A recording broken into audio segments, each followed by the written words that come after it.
Bago tayo magpatuloy sa video ko ngayon ay shoutout muna sa isa nating kababayan. Nagparamdam ulit si kabayan ngayon. Thank you po Kuya Pinong. Musta na po? Pa-shoutout po next video, next vlog. Shoutout sa iyo kabayan at ang video natin ngayon ay tungkol sa mga naghihintay ng employer. Tungkol sa parating na massive selection. At ano nga ba ang dahilan? Bakit hanggang ngayon ay wala pa ring registration para sa EPS topic exam ngayong taon? Siguro ang isang dahilan lang dito ay baka napakinggan o pinakinggan ng HRD Korea yung mga hinaing ng naghihintay ng employer sa Pilipinas na napakarami pa. Siguro ay pagbibigyan nila at gusto siguro nila ay bago sila magpa-exam, baka ang gusto nila ay bago sila magpa-exam ay kailangan mo nang maubos yung mga naghihintay ng employer. Pero hindi talaga mauubos yung mga naghihintay ng employer, mga kabayan. Alam niyo kung bakit?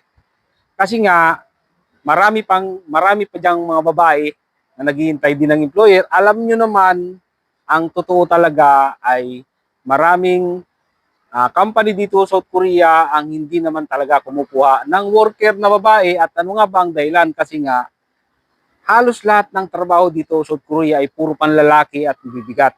Bibihira lang yung company dito sa South Korea na kumukuha ng mga babae na worker. Pero hindi ko sinasabi na walang kinukuha ng babae, mga kabayan. Marami ring nakakaalis ng mga babae at siguro natitsyempo na nangangailangan, yung mga company dito na nangangailangan ng babae ay natitsyempo na maraming napipilis contract. At ayun, dito na tayo sa parating na massive selection ngayong darating na August. Ito, sahin natin, 2026 third quarter massive selection para sa E9 foreign workers sa South Korea. Ito, may pagbabago. Kasi dati nung nakaraan, 15,000 ang kailangan nila. Ngayon ay ito, bumaba na ang quota kaya mas humigpit ang labanan sa seleksyon. Siyempre, hihigpit talaga ang labanan sa seleksyon. Paano na kaya ang mga matagal nang naghihintay? Siyempre, ganun talaga. Yun lang talaga ang magawa natin, maghihintay lang talaga tayo na ma-select ng employer. Employer's application period, mag-a-apply pa lang yung mga employer dito sa South Korea para kumuha ng tao sa labor. Mag-a-apply pa lang sila. Nakadepende sa labor kung aaprubahan sila o hindi. Kasi yung ibang company dito kaya hindi nakakuha ng tao, hindi naaprubahan yung application nila para kumuha ng tao dahil nagkakaroon sila ng kaso sa labor. Kaya kapag ang employer dito ay nagkaroon ng kaso sa labor, ang alam ko ay hindi sila nakakakuha ng tao. Result, yung employer's application period ay July 6 to July 20, 2026 ngayong taon. Result, pag naaprubahan sila, August 4, 2026, pag naaprubahan yung application nila. Tapos, ang paglalabas ng employment permit o yung EPI na lalabas sa inyong EPS account, makikita nyo doon kung may EPI na kayo, kung may PALGOP na kayo, ay sa August 5 to 11, manufacturing and mining. Yan, mga kabayan. August 5 to 11, aabangan nyo sa inyong EPS account, mga kababayan ko dyan sa Pilipinas, na naghihintay ng employer August 5 to 11, manufacturing and mining. Tapos August 12 to 19, service industry, forestry, food service, hotel, condo. O yun. Tapos kabuuang quota, ito na. Kabuuang quota, 11,000 workers lamang. Pero marami pa rin sa manufacturing talaga. Sa manufacturing ay 9,020. Service industry, napakaliit, 114. Iba pa, agriculture, mining, food service, hotel, condo. Ito maganda. Mas mahigpit na sa screening sa employers.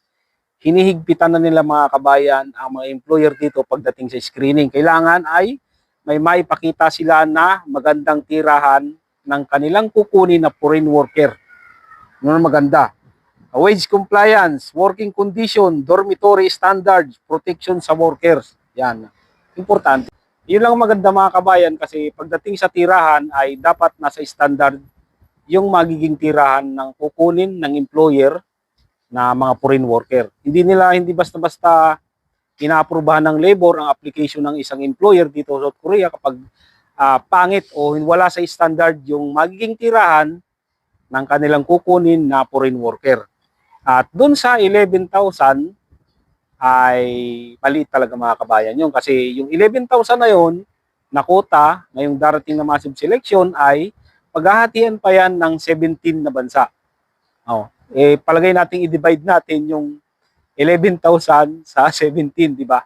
Mababa talaga.